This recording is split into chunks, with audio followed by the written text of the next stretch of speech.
अस्सलाम वालेकुम दोस्तों, क्या हाल है? ठीक हो? उम्मीद करना सारे ठीक हो। सो ते अल्लाह दी शुक्र नाल मैं ही ठीक हाँ यार। दोस्तों काफ़ी दिनों तो बाद मैं वीडियो बना रहा तो थानू पता जिमें कि सर्दी होंदी है, सर्दी तो दिल ही नहीं करता वीडियो बनाने ते अज वीडियो बना रहे हैं। तो साढ़े गाँव दे विच अज छोटा जिहा इलैक्शन का जलसा है तो अस उत्थे जा रहे हैं हूँ तो थानू भी खाने जलसा। तुस नाल ना रहना तो वीडियो पूरी वेखी करो यार। तो हूँ चलते हैं मॉल, थानू भी खाने जल से चलिए। हाँ जाना ने, चलो चलते हैं। रिजवान ते सराम भी जाना नाल, चल जा रहे हैं।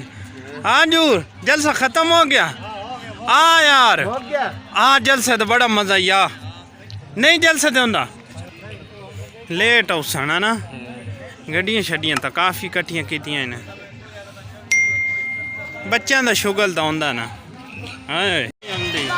और नहीं पीटी आई हाल तेरी में दोस्तों वेख सकते हो, वाह रश काफ़ी लग्या पे।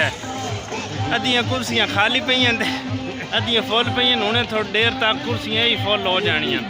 काफ़ी रश लग्या पे, माहौल काफ़ी होया पे, माहौल मज़े का बनया पे। ओ उस्ताद मूबे वाली गड्डियां शड्डियां काफ़ी डेक शेक चलते पे, देख सकते हो काफ़ी रश लग्या पे। पिछे कुर्सियां खाली पईयां, गड्डियां शड्डियां तो काफ़ी कट्ठियां हो गई। बाकी आवन वाले गड्डियां हो रही सन, मोटरसाइकिल ही काफ़ी कट्ठे हो गए लेकिन बंदे थोड़े।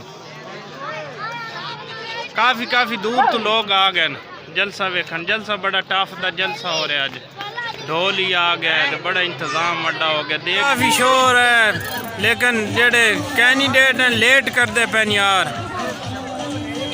फोन कर मुबा यार आमन, बच्चे इतना शोर करते पे, लाइटिंग का इंतज़ाम है नहीं है, लेट हो रही यार।